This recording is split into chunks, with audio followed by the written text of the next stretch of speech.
Saudi அரேபியாவை NATO அல்லாத முக்கிய கூட்டணி நாடு என அமெரிக்க அதிபர் டிரம்ப் அதிகாரப்பூர்வமாக அறிவித்துள்ள சம்பவம்தான் உலக நாடுகளில் கவனம் ஈர்த்து வருகிறது. ஏன் இந்த அறிவிப்பு? பார்க்கலாம் இந்த காணொளியில்.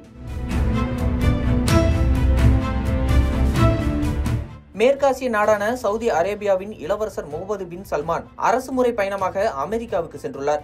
அங்கு இளவரசர் சல்மானை வரவேற்ற அதிபர் டிரம்ப் வெள்ளை மாளிகையில் விருந்தளித்தார். பின்னர் அதிபர் டிரம்ப் இளவரசர் சல்மானும் தனித்தனியே சந்தித்து ஆலோசனை நடத்தினர். சுமார் 1.5 மணி நேரத்திற்கு மேலாக இந்த ஆலோசனை நீடித்தது. இந்த ஆலோசனையின் போது இரு நாட்டுக்கும் இடையேயான முதலீடு, பாதுகாப்பு உள்ளிட்ட பல்வேறு முக்கிய முடிவுகள் எடுக்கப்பட்டன. இதனைத் தொடர்ந்து செய்தியாளர்களை சந்தித்து பேசிய டிரம்ப், இந்த நேரத்தில் மிக முக்கிய அறிவிப்பை வெளியிடுவதில் மகிழ்ச்சி அடைகிறேன். நேட்டோ அல்லாத நாடுகளின் கூட்டமைப்பில் இன்று முதல் சவுதி அரேபியா இணைகிறது. இந்த கூட்டமைப்பில் சவுதி அரேபியாவை வரவேற்கும் வகையில் அமெரிக்காவின் F-35 போர் விமானங்களை நாட்டிற்கு விற்க ஒப்புதல் அளித்துள்ளேன் என்றார். சவுதி அரேபியாவிற்கு 48 F-35 போர் விமானங்கள் 300 ராணுவ பீரங்கில் விற்பனை செய்யும் ஒப்பந்தத்தில் அதிபர் டிரம்ப் கையெழுத்திட்டார்.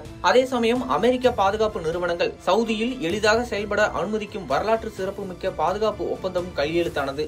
அதே சமயம் அமெரிக்க பாதுகாப்பு நிறுவனங்கள் சவுதியில் எளிதாக செயல்பட அனுமதிக்கும் வரலாற்று சிறப்புமிக்க பாதுகாப்பு ஒப்பந்தமும் கையெழுத்தானது. இதேபோல சவுதி இளவரசர் சல்மான் அடுத்த சில ஆண்டுகளில் அமெரிக்காவில் 88 லட்சம் கோடி ரூபாய் முதலீடு செய்யப்படும் என உறுதியளித்துள்ளார்.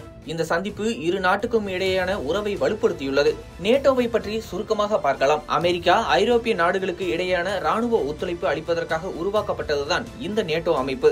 இந்த கூட்டமைப்பில் இல்லாத சில நாடுகளுக்கு அமெரிக்கா இந்த அந்தஸ்தை வழங்குகிறது. இதன் மூலம் அந்த நாடுகள் அமெரிக்காவின் அதிநவீன ஆயுதங்களை வாங்கலாம். அதே சமயம் ராணுவ பயிற்சி, தளவாடங்கள் வாங்க அமெரிக்காவிடமிருந்து கடன் அல்லது மானியம் பெறலாம். ஆனால் நேட்டோ நாடுகளுக்கு இருப்பது போன்ற ராணுவ பாதுகாப்பு உத்தரவாதம் வழங்கப்படாது என்பது குறிப்பிடத்தக்கது.